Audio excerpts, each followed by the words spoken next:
Hey everyone, it's Flackity. Welcome back to our game of Barbarossa. This is Soviet turn 1.2. And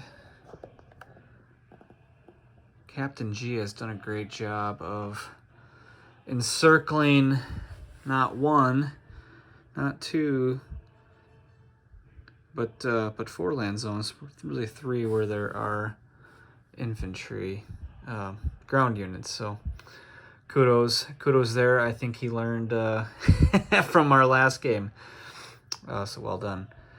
So let's get into this quick. We'll try to make this a quick and easy turn, not too much going on. I do have one attack. We will use the battle boards, so I will pause and save some time moving things back and forth, as well as the call to arms unit placement. That'll take a few minutes, so I'll pause before and after so everyone can see those. So let's start off with some income increase. So it's a 3d12, and we're playing 3d12 with a minimum of 10, but it looks like we definitely got that with 11, 17, 18, 19. Very good. So I'm going to mark that here on the off the camera, so I don't forget. But with our cool 25, we're going to spend 20 on 4 artillery, and the other 5 on 1 supply and 1 truck for a total of 5. So easy peasy. Alrighty, into our attacks. We'll start with our airstrikes here. And the base rules are called SBR, but we're changing that slightly, where use of tactical bombers is a TBR, tactical bombing raid. So we're going to take the 2 medium bombers that are down here in Sevastopol. They're going to fly 1, 2, 3, 4. And they're going to target some units, whoa, off camera. Target some units up here in Dachnia. Very good. Swing way up here now.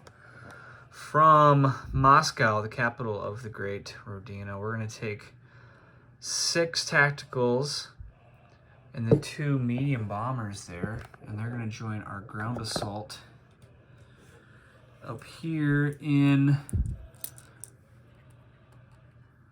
Rezny. It's tough pronouncing these.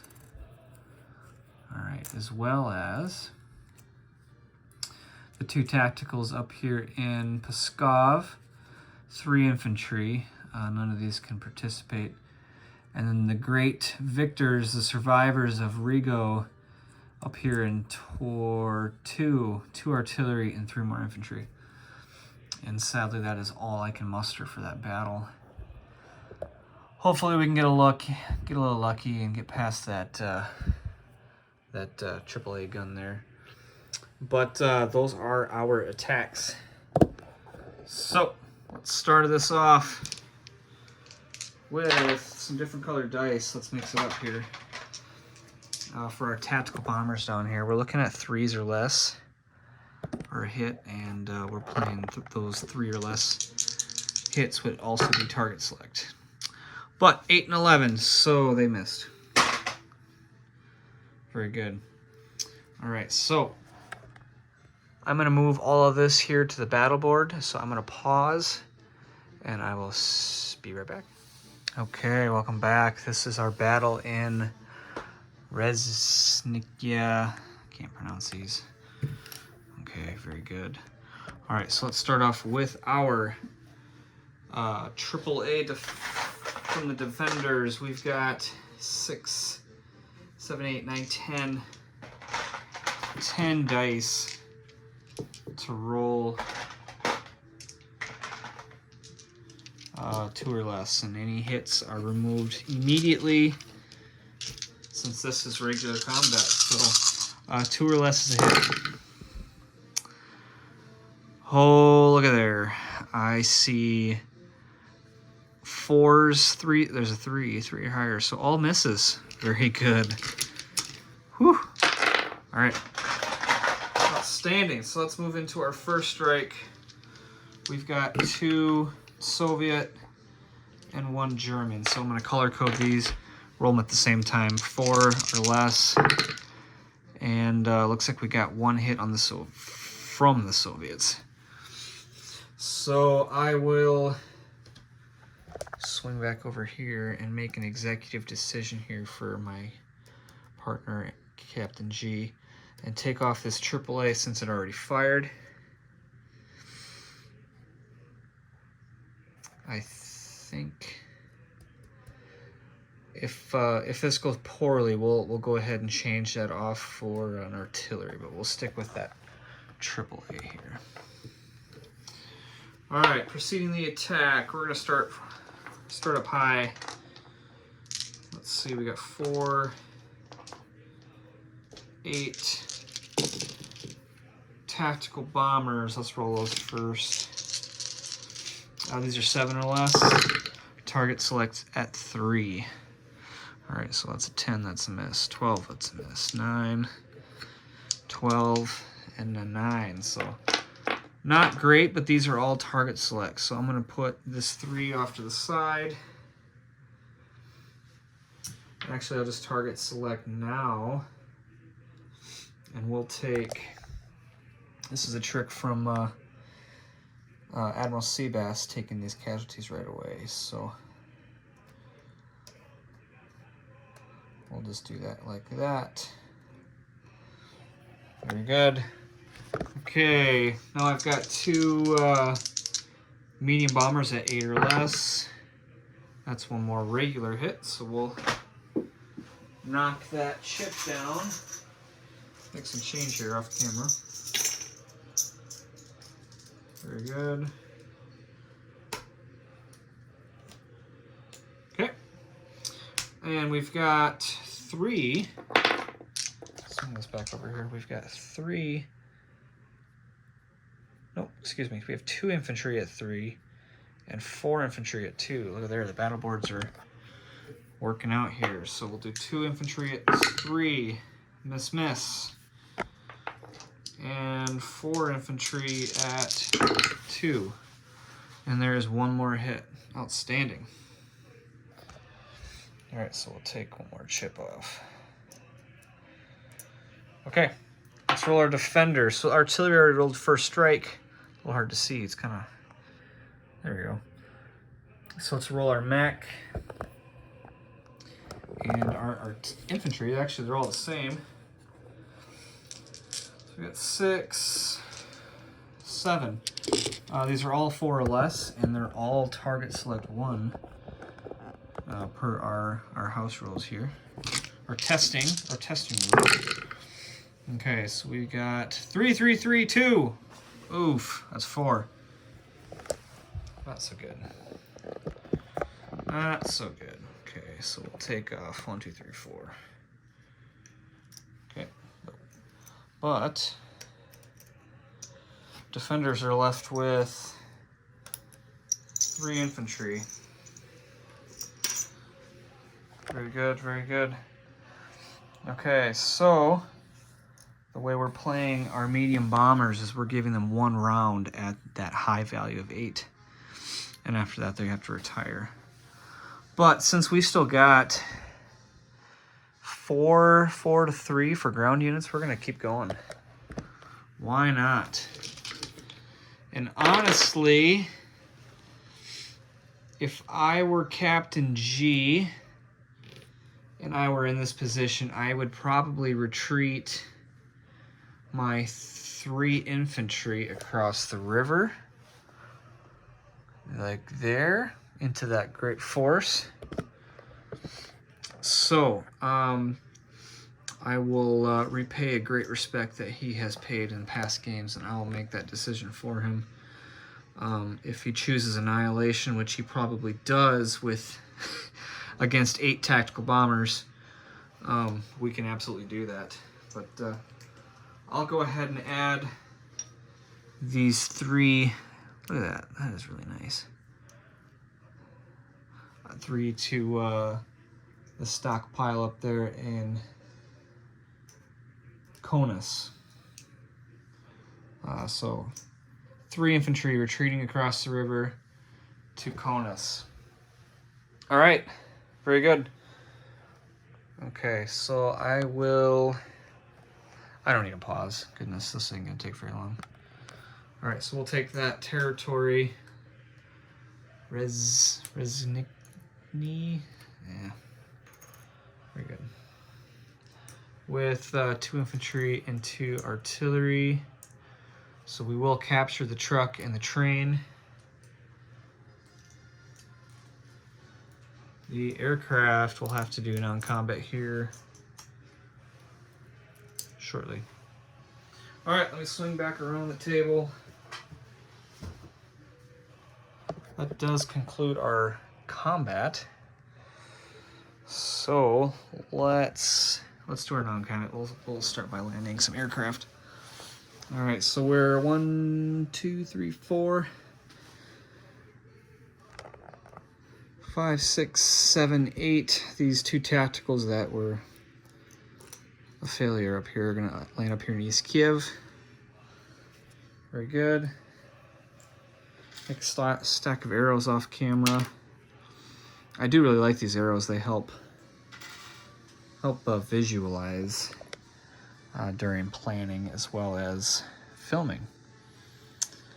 While we're on this side, let's just move some stuff around. We're going to move infantry up.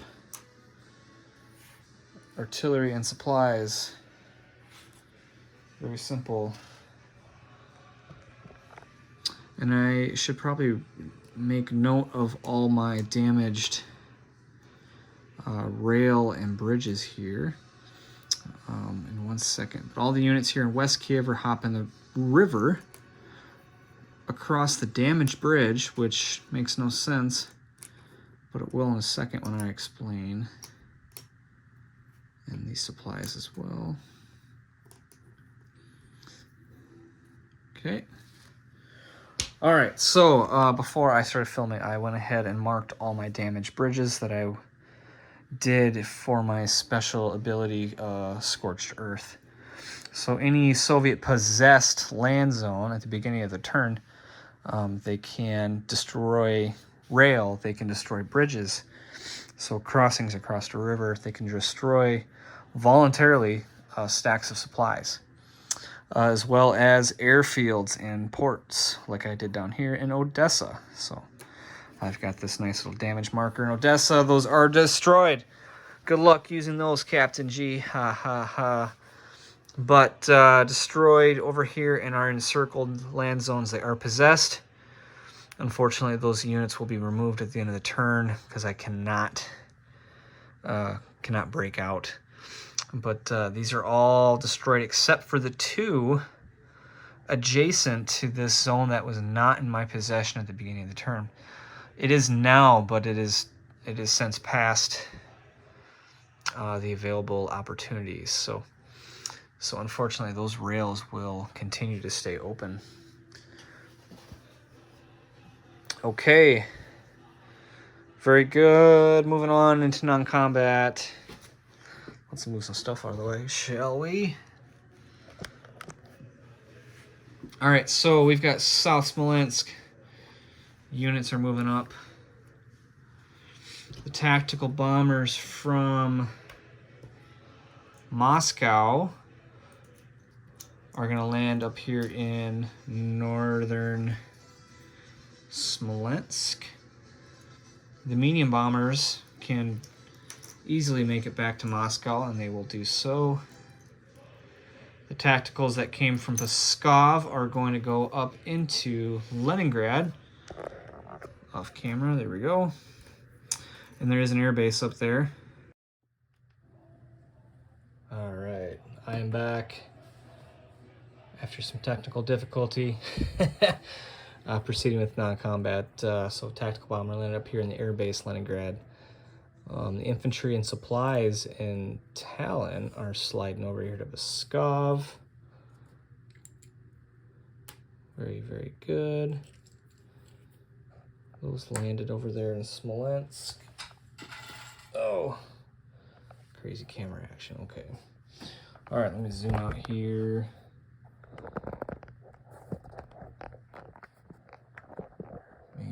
Maybe. There we go. Very good. All right, so we're gonna use the trucks in Moscow. They're gonna pick up the 6, 7, 8, the artillery, the AAA, and the infantry, and they're gonna move those all over here to northern Smolensk. And I'll chip those out off camera for my own doing. And you might be wondering, well, how in the world did these aircraft make a combat movement?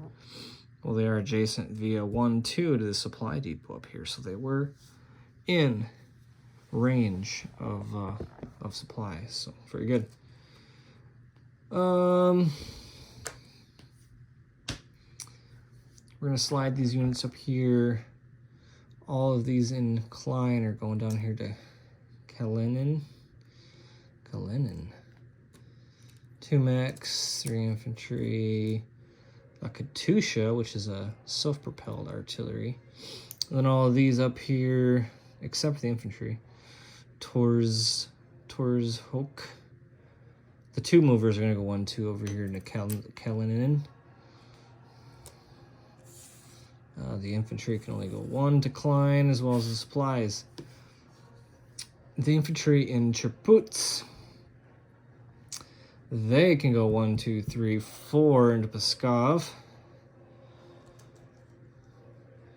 where we'll take 1 supply as well, make that a full truck. Slide those over here to Pskov. A nice little trick I like to do when moving my my trucks, because you start to forget what you have moved and what you haven't. As I flip them over, works pretty good. The train, move my camera here. The train and the truck that were captured in Reznikny. Supply can't. No, we can move the supply. We've got stuff here.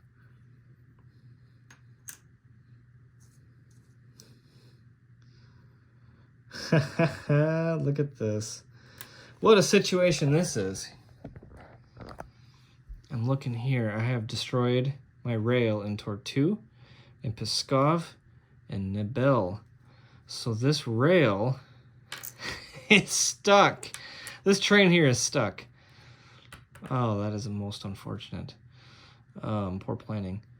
But we will take the supply, we will take the truck, and that will go up here. Let's see, 1, 2, 3 over to Kalinin. That's just off camera. Wow, that's deeply disappointing. Deeply disappointing, because you know what? The Germans are just gonna take that back next turn. Oh.